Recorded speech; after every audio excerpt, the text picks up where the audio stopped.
I'll be honest, when I felt quite overwhelmed when I was told of this honorary doctorate, and in fact my first reaction was, if it was this easy to get educated, I'd have been arrested years ago. Before I begin, there are a few customary thank yous to be made for what frankly has been quite uncustomary support. Let me start with Griffith University. As you'll know better than I, academic institutions tend to be quite conservative places. Now, although I don't really know what happened behind closed doors, you can imagine the eyebrows notching upwards when Martin Hodgson from the Foreign Prisoner Support Service approached the university to ask if they'd agree to take on a remote student who's in prison in Egypt on a terrorism conviction with no access to the internet and who wants to study international relations. Yeah, that was only always going to cause a few problems, wasn't it?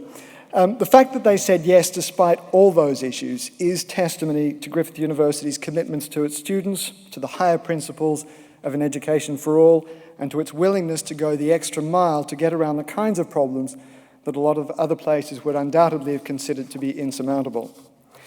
Now, apart from Martin Hodgson, who got the whole process moving, I also need to thank Professor Andrew O'Neill, the head of the School of Government and International Relations, and the academic provost, Professor Adam Shoemaker. But of course, I also need to give a huge thanks to Dr. Dan Halverson, who taught my first subject on international relations theory, and of course to his endlessly patient PhD students who transcribed my handwriting.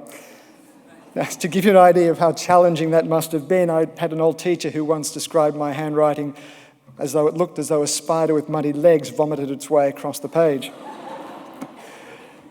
Dan and I went through months of exhausting correspondence in which I'd write a letter and hand it to the Australian Embassy staff during their weekly consular visits. They'd scan it and email it to Dan. The embassy would then bring his reply in the following week, except that at one point we got out of sync. I changed my mind after I'd sent a proposal out. I threw my original idea for the paper out before I heard back from him, and I sent out a new proposal on the day that he responded to the first. While Dan was writing his thoughts on my new plan, I was then adapting the plan based on the response that he'd given me for the first time around, and well, you can imagine the mess that wound up to be. In the end, I submitted my paper with fingers crossed, although I guess that's not that unusual in this business. Now, of course, there's also my extraordinary family who I need to thank, and I know I wouldn't be here this evening without them. There were countless forces of work, of course, in our case. Some were more influential than others, some working in our favour and some against. But I've got absolutely no doubt that my family was the single most important factor in getting me here tonight. And if I'm recognised by the Australian public, if I have microphones and a stage to speak from, it's because my family built them. I'm very proud to say that my parents, Eurus and Lois, are here this evening, along with my brother Andrew and his wife Kylie, and my uncle Oyaz. So thank you very much to those guys.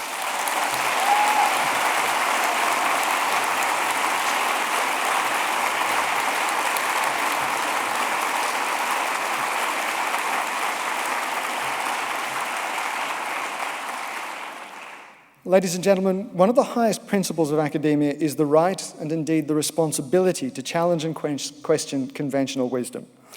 The role of academics is to continually hold hypotheses to light, to examine them, to take nothing for granted, to be true to the facts, and to always ask why, even if it means going against what is generally held to be true or even sacrosanct.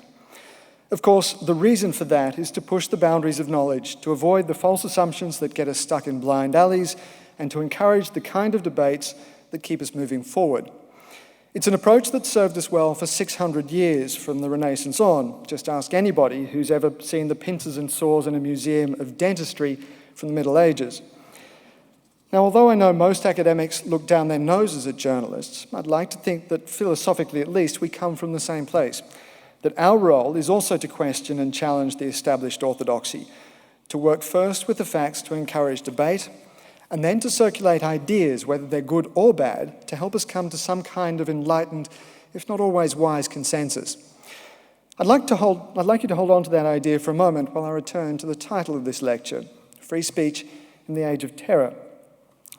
Now, last week I was listening to a BBC commentator talk about the Paris attacks, and quite astutely he suggested that they mark a turning point in the atrociously named War on Terror. Just as our grandparents went through two world wars,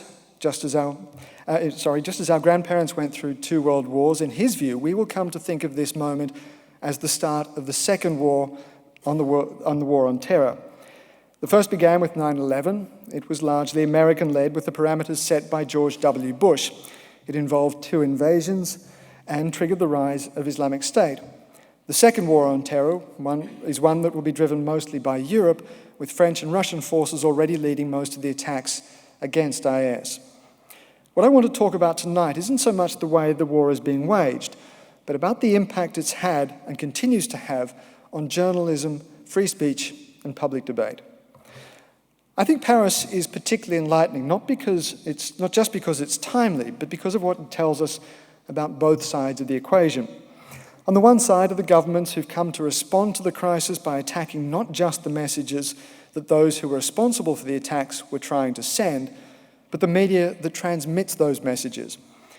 On the other side is the media itself and the way large parts of it have given up on our most fundamental responsibility to keep the public informed with fair, accurate, and balanced reporting. Firstly, let's have a look at what sets this war on terror apart from the conflicts of the past. In the pre-9/11 days, most conflicts were over physical stuff: land, water, and oil, the kinds of things you could draw a front line across. The battlegrounds and the combatants were all relatively clear-cut. Journalists, and in particular foreign correspondents, were generally seen as neutral players. They had a role on the battlefield as legitimate as human rights workers. It was dangerous, of course. It always is when you're working in an environment with big explosions and bits of metal flying around. But even in more poorly defined guerrilla wars where political power was being fought over in places like Central America through the 1970s and 80s, or Africa's post-colonial wars, where I've worked quite considerably, reporters were thought of as inconvenient observers rather than players or hostile combatants.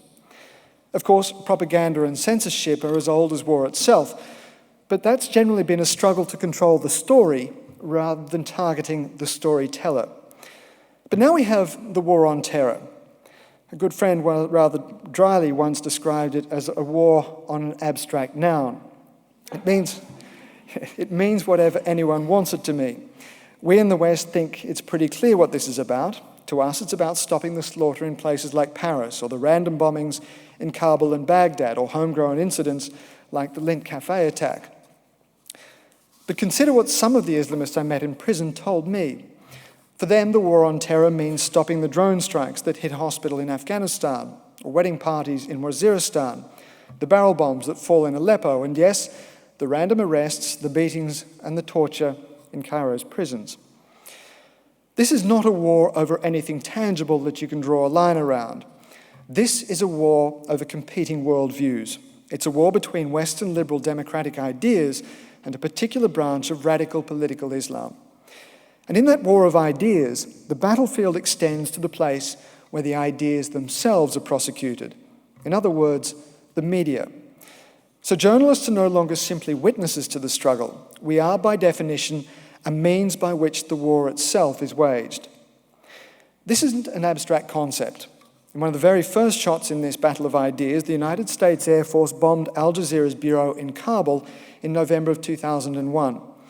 Officially, the US said it was a mistake, but it's hard to escape the conclusion that it attacked the bureau because it wanted to shut down the access that the Arabic service journalists had to the sources in the Taliban and Al-Qaeda. Whatever you might think about the rights or wrongs of those groups, the United States appeared to strike at a media organization because it disapproved of the ideas it was transmitting. On the other side of the ledger, a few months later, the Taliban kidnapped Wall Street Journal reporter Daniel Pearl. They beheaded him before posting the video online. It was another spectacularly gruesome attack that attacked not just old media, not just because of anything Daniel Pearl was reporting, but simply because he was a journalist who represented a worldview that the extremists were opposed to. And in posting the execution online, the Taliban also used new media to propagate their own message, that anyone who challenges their view of the way society should work will be executed. What the Taliban began, Islamic State has mastered with their sickening snuff videos and their use of social media to both recruit and to terrorise. In this war, new media has become as much a weapon of terror as any bomb. Now, of course, the first instinct of any government, indeed of any society that finds itself under attacks, is to close ranks, to prioritise security over all else, to silence dissent and control public opinion. In practical terms, that often means limiting free speech and censoring the press. But let's go back to Democracy 101. We're familiar with the usual three pillars: the executive, the legislature, and the judiciary. But remember, in the classic model of democracy, the media is the fourth estate. It's there to hold the other three to account, to keep the public informed of the policies that are being enacted in its name, and to help oil public debate. It is an integral part of a properly functioning democracy. A joint paper published by academics from Georgia State University, the University of Wisconsin, and the World Bank Institute in 2011 was titled Media Freedom, Socio-Political Stability and Economic Growth. Its authors found a direct line between those three ideas. The authors argued that media freedom promotes socio-political stability by pushing governments to act in the interests of the people. That stability provides a favourable business climate, which in turn promotes investment. So, one of the big lessons since World War II is that a genuinely free media means more political stability, more social harmony, and more economic prosperity. I suspect that won't come as much of a surprise to those of us who happen to live in one of the world's most stable, harmonious, and prosperous places. And yet, in the war on terror, we seem to be losing sight of that key idea. Governments the world over are using that T word to clamp down on the very freedoms that made us so successful in the first place. There are the obvious examples, of course. The Turkish government is becoming less and less tolerant of anyone who criticises the President Recep Tayyip Erdogan. They've closed down dissenting news organisations and arrested journalists. Last October, police raided the headquarters of a media group and closed two newspapers and 2 television stations that had been highly critical of the government. The group's owners have been charged with supporting terrorism. In Kenya earlier this year, it took the High Court to overturn anti-terrorism legislation that radically curbed press freedom, including a provision that would have imprisoned journalists for 3 years if they investigated a security incident or published images of terror victims without gaining permission first from the police. And then there's Egypt. My 2 colleagues and I were arrested and charged with being members of a terrorist organisation, of supporting a terrorist organisation, of financing a terrorist organisation, and of broadcasting false news to undermine national security. What we were actually doing was covering the unfolding political struggle with all the professional integrity that our imperfect trade demands. And that included reporting that, I insist, was both accurate and balanced. And in this case, balanced reporting involved interviewing members of the Muslim Brotherhood who only 6 months earlier had been ousted from power after forming the country's first democratically elected government. In other words, we were talking to the opposition. Now, I couldn't have objected to being imprisoned if we'd actually committed some offence, if we'd broadcast news that was false, for example, or if we'd been members of a terrorist organisation. But at no stage in the trial did the prosecution present anything to confirm any of the charges. Once again, this wasn't about what we had actually done, so much as about the ideas that we were accused of transmitting.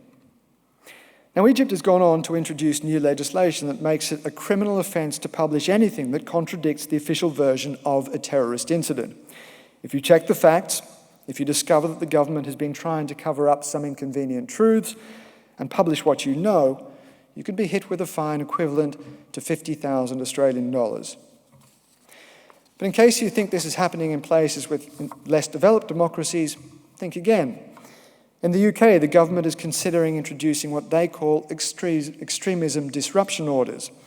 These will restrict the movement and activities of people the government thinks are engaged in extreme activities, even if they haven't broken any law.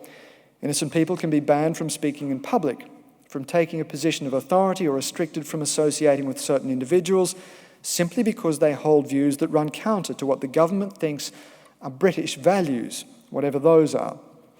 News organisations could also run foul of the law simply by quoting someone who is the subject of an EDO.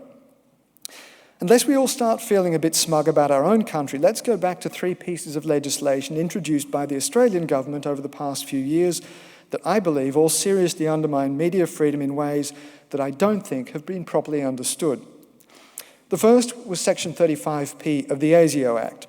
It's a new section that deals with disclosure of information relating to what's been called Special Intelligence Operations, or SIOs.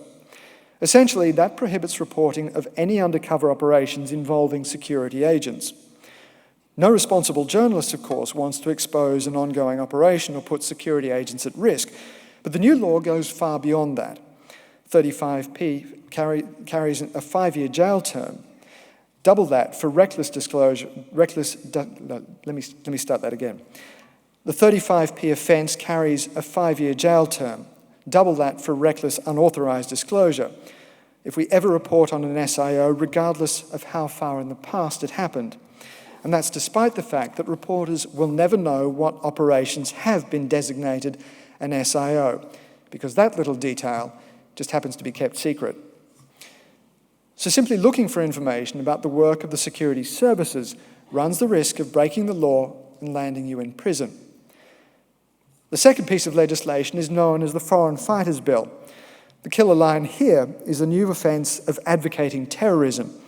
Now, the Media Union, the Media Entertainment and Arts Alliance, argues that it suppresses legitimate areas of speech and advocacy. But the MEA is also particularly worried that it could include news stories that happen to report on banned advocacy. And the third tranche was the Data Retention Bill, requiring telecommunications companies to keep metadata for at least 2 years so that it can be accessed by a variety of agencies, including security organisations and the police. The problem for journalists is that it gives the authorities both the tools and the legal cover to explore their contacts, our contacts as journalists, with our sources. The government has introduced a fig leaf protection that establishes public interest advocates who are supposed to help judges decide whether to issue a search warrant to investigate a journalist's data. But the journalists themselves won't be consulted because the whole process, once again, is done in secret. And anyway, there is no provision requiring the authorities to seek a warrant for a journalist's sources. So if you're a civil servant and you happen to have information on some department's misdeeds and you decide that you have a moral obligation to expose it, simply picking up the phone and calling a newspaper makes you a potential target of the security services. It makes confidential whistleblowing almost impossible without risking a prison term. Now, the government keeps claiming that none of these measures are directed at silencing the media. That might well be true, but each in their own way has a corrosive effect on the ability of journalists to do the job that basic democratic theory demands of us. How can we keep the public track of the government's security policies, surely one of the most critical areas of the government's work, when the media can't report on abuses of that policy for fear of winding up in jail? How can we have a rational public debate about what constitutes Aussie values when we can't quote people who hold views from across the social and political spectrum? How can we encourage insiders to blow the whistle on government misdeeds when we can't ever guarantee that our sources will remain safe? The combined impact might not be immediate or immediately obvious, but in an eloquent speech to the Melbourne Press Freedom Dinner earlier this year, Laurie Oakes argued that not only that those new laws seriously damage our democracy, but the media itself has allowed them to pass without seriously interrogating the impact that they will have on our work. And that brings me to the other side of the equation. If governments have eroded democratic principles in the name of national security, then we, the media, have become increasingly slack in challenging and questioning governments. We've been abrogating our own responsibilities in a democratic society. I'd like to go back to a classic essay that George Orwell wrote back in 1946 called Politics and the English Language. Orwell argued that lazy writing repeats political phrases that obfuscate more than they reveal. It uses cliches that are preloaded with meaning far beyond their dictionary definition without ever challenging the underlying assumptions. Orwell was writing as Europe emerged dazed and bloodied from World War II. He was concerned with the way the world had walked into the bloodiest conflict in human history, and he believed that the abuse of language was a large part of the problem. In Orwell's view, the underlying meaning of politically loaded language had created a kind of social psychology that allowed governments on both sides to take their people into mass slaughter. Let's go back to the Paris attacks for a look at how this can happen. In any crisis, there is a tendency for the media to close ranks with government and society. That's normal. But it's also very dangerous. In responding to the attacks, almost the entire political class has used the language of war, and the media has followed suit. In France, Le Parisien's headline said, "This time it's war." Le Figaro's headline was, "War in the heart of Paris." And yet, a disciplined news organisation would shy away from repeating that kind of language because of the way it limits our thinking. When you talk of war, it comes with a vast array of social baggage and historical baggage. It's the kind of meaning that's been built up over centuries of conflicts and institutionalised myth-making. It comes with connotations of heroism and sacrifice, and it also implies the tools of war. In the modern world, that means tanks, army divisions, helicopter gunships and drone strikes, special forces and so on. The kind of national defence strategies that were designed for conflicts with other countries. It suggests that the right response is a military one, that we will make ourselves safer by attacking or even invading another country. It makes politicians look strong and decisive, of course, but it isn't necessarily rational. Now, recent history has told us that those tools have been pretty ineffective in dealing with the much messier and more poorly defined struggle with terrorism. It's hard to see how more drone strikes in Iraq or Syria might have stopped the terrorist attacks in Paris. There are plenty of sensible analyses of the invasion of Iraq that suggest it actually helped create the environment that allowed Islamic State to flourish, making us and Iraqis both poorer and less safe than we were before the invasion. So if you're trying to tackle the massively complex problem that has political, social, and economic origins, it makes sense to use the kind of language that allows us to think a little more widely. If the media avoids the language of war, it doesn't necessarily stop us from using military means to deal with the problem, but it does open up the possibility of more subtle security tools like policing, intelligence, or economic policies. Now, it's fine to quote politicians and analysts when they advocate for an invasion or condemn the attackers as psychopaths, as John Kerry did when he visited Paris a few weeks ago. But too often in the coverage, we've seen loaded adjectives like psychopaths finding their way into copy. Those kinds of words imply the attackers are beyond comprehension or somehow afflicted by madness. This isn't about excusing mass murder or even becoming an apologist for it. But that kind of rhetoric absolves us from understanding just how the attackers came to think it's a good idea to shoot up a rock concert. And if we don't understand it, if we flatten the attackers out into two-dimensional demons, we can never develop the kinds of social, economic, and, yes, the security policies to stop what might be genuinely to stop actions, or to develop the policies that might be genuinely effective in stopping the terrorists. In fact, even the word terrorist is a problem. In its style guide, the BBC tells its journalists to never use the T word.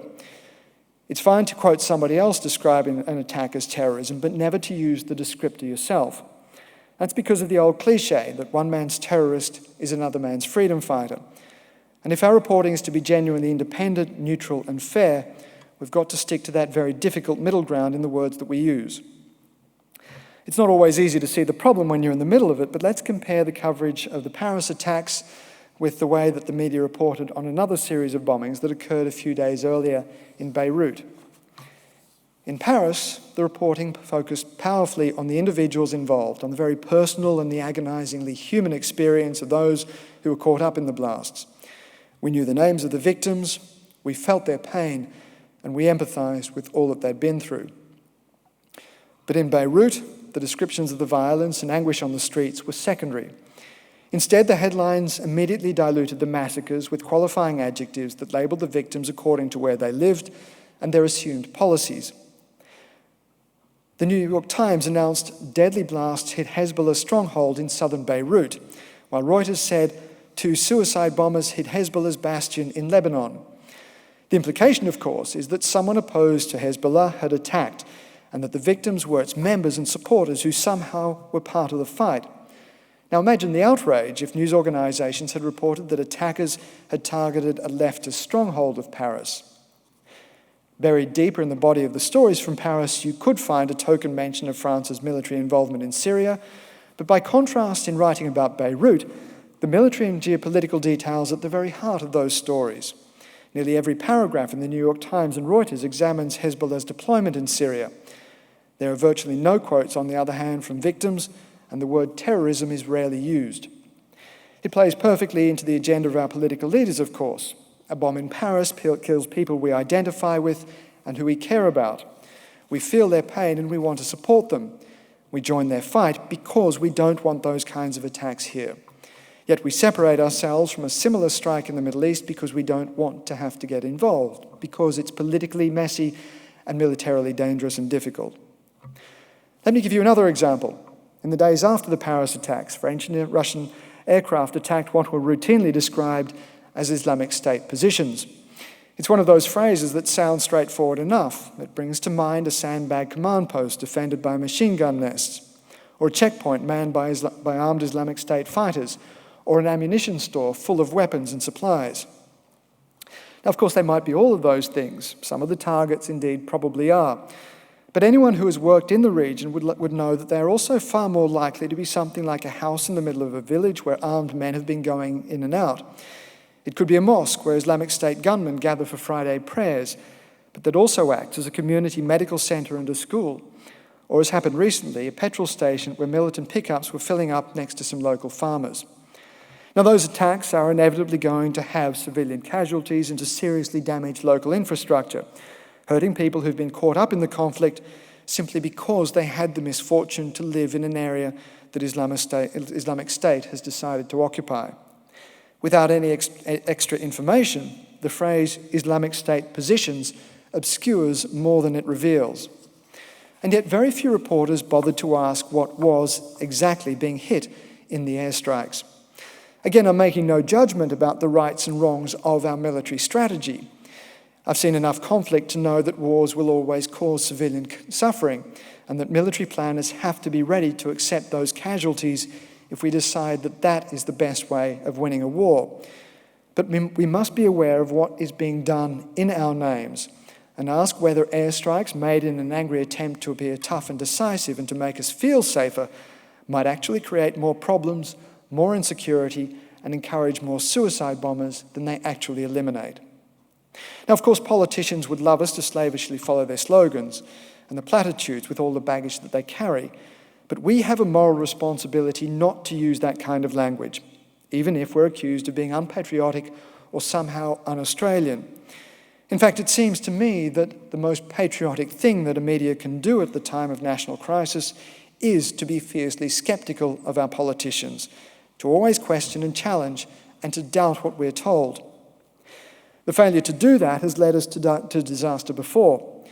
When he wrote Politics in the English Language, George Orwell fully understood the way that the German media had accepted the rhetoric of the Nazi Party before World War II, and the way that that had helped lead the country not only into that brutally destructive conflict with Britain and its allies, but also into the mass slaughter of the European Holocaust. More recently, the media famously failed to do its job in questioning the intelligence that the Bush administration had used to justify the invasion of Iraq in 2003. Now remember, the invasion was premised on the idea that Saddam Hussein had weapons of mass destruction.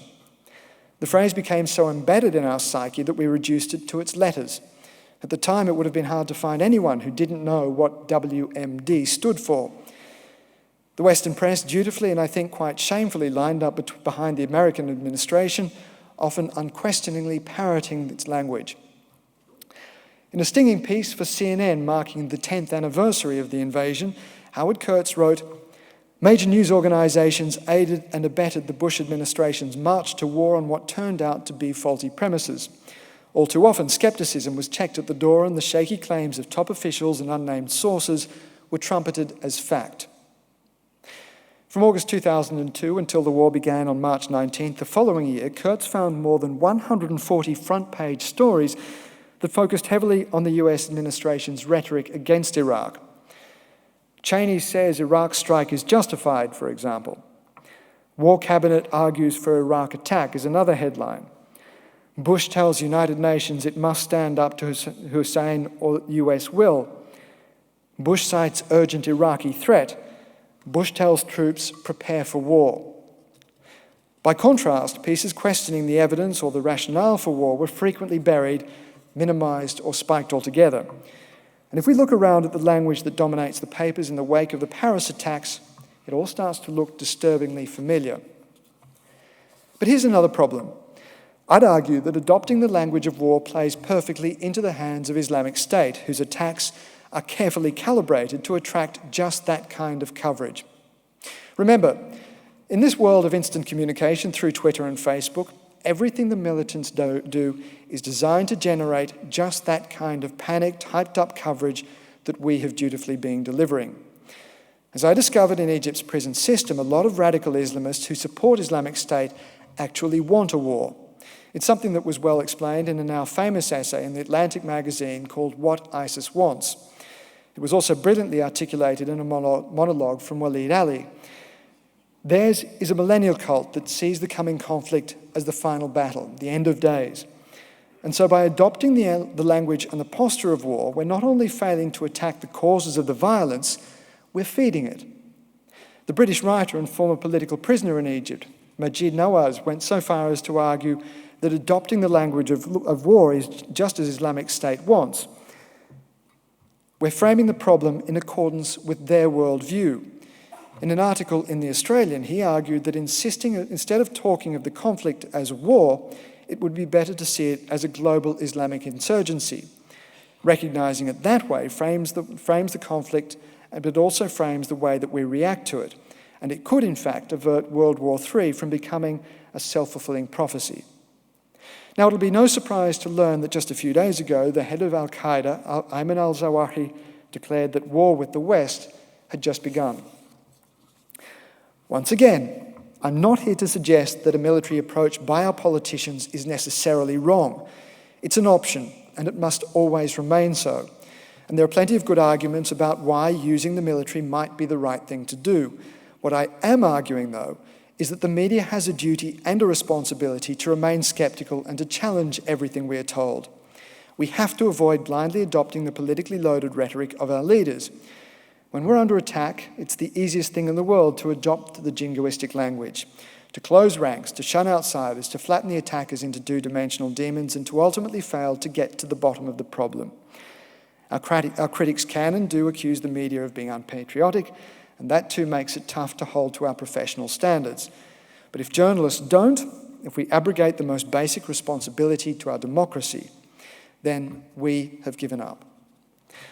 That kind of blinkered language dangerously limits our thinking. It reduces public debate to nationalistic tub-thumping, making it harder to see alternatives, and we slip into groupthink, precisely the kind of psychology that led us into war in Iraq in the first place.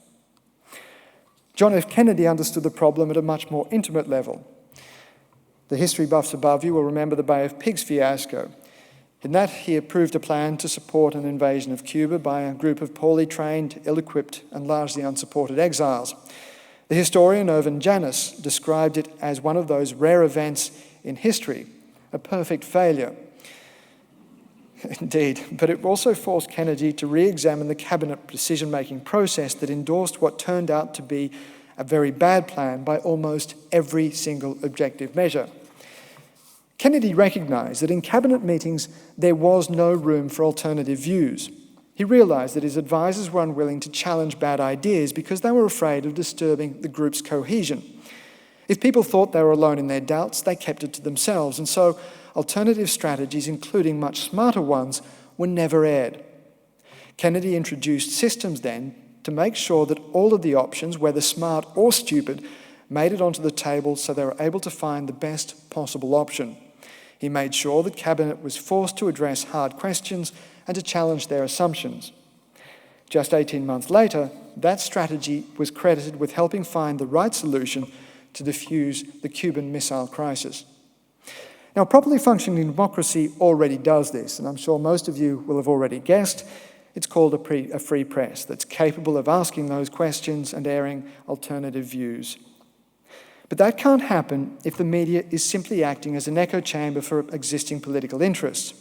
If our politicians have a responsibility to defend the fundamental elements of our democracy, we, the media, have a responsibility to uphold our end of the bargain as well. And there is an enlightened self-interest in this too. It's no secret that journalists sit right at the bottom of the surveys that measure public respect for various professions. Yeah, I can see people chuckling already. We're right down there around used car salesmen and pornographers, and my apologies to any used car salesmen in the audience. We're seen as gossip mongers, as the salesmen of sleaze, as hopelessly biased purveyors of opinion rather than the independent reporters that most people believe we ought to be. And yet we badly need that public support if we're ever going to win the argument with the political leaders who would build legislative walls around what we can and can't say. And I think our own experience in Egypt is enlightening here. As you know, we were accused of supporting a terrorist organisation. The Egyptian investigators alleged that we'd used our role as reporters as a cover to work as propagandists for the Muslim Brotherhood. It's a characterisation that a lot of people probably wouldn't have been particularly surprised by. They'd have seen it as consistent with the way that they understand a lot of journalists operate. But here's the thing. As the facts of our case began to unfold, an extraordinary groundswell of support began to emerge. It began with our professional colleagues, including some of our fiercest rivals. Hundreds of people from organisations like CNN and the BBC stood with their mouths taped shut, holding signs declaring free AJ staff. And remember, this is in a fiercely competitive newsrooms that would rather normally eat their own babies than acknowledge the opposition. And then came the public, first in the hundreds, then the thousands, and then the millions and even the tens of millions. The Free AJ Staff hashtag eventually got almost 3 billion impressions on Twitter. That's a truly staggering number by any measure, and I dare say there are a few people in the audience who I need to thank personally for joining that Twitter storm. Though to be fair, I also must admit that my own family were probably responsible for at least 1 billion of those. But in Cairo, there were lots of layers of concrete between us and the outside world, of course, but even in the maximum security prison, we could feel the weight of public support. And then came the politicians. They lined up behind us with an extraordinary unanimity that is genuinely rare in these days of partisanship and point scoring. Over the course of our campaign, we had several parliamentary motions supporting us, and each one got unanimous cross-party support. The point I'm trying to make is that vast support emerged because everyone came to understand that we had always remained true to our highest ethical standards, not just in our reporting of Egypt, but throughout our careers. If any one of us had lapsed at any point in the past, if we had somehow given in to the more base instincts of our profession and published blatantly biased or inaccurate reports, our critics in Egypt would have jumped on them with glee and trumpeted from the rooftops. Nobody, our colleagues, the public, the politicians, none of them would have had any confidence in our professional integrity, and they'd have started to wonder if perhaps the allegations were true. Our support would have crumbled to dust, and we'd have still been in prison. Now, I'm telling you this story because for all the cynicism about journalism and the media in general, there is still an understanding among the public that what we do is, in fact, pretty fundamental. And it's fundamental to the way that we work, the way that our democracy functions.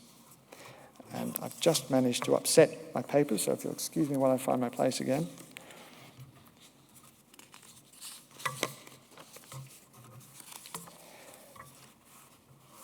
So you know, they know, everybody knows, that for all the criticism that gets levelled at the media, democracy doesn't work unless there is a free exchange of ideas and information and a watchdog keeping track of those who'd make decisions in our name. People backed us partly out of outrage at what we were going through at a personal level, but they also shouted because they recognised and believed in the fundamental importance of the values that we three came to represent: freedom of speech, freedom of the press, and the rule of law in a properly functioning society. And yet, while we have a responsibility to lift our game and restore some measure of public confidence, politicians must also recognise what we stand to lose if they're too swift to criminalise free speech or limit the work that the media does. It is about nothing less than defending one of the most fundamental pillars of our democracy. Thank you.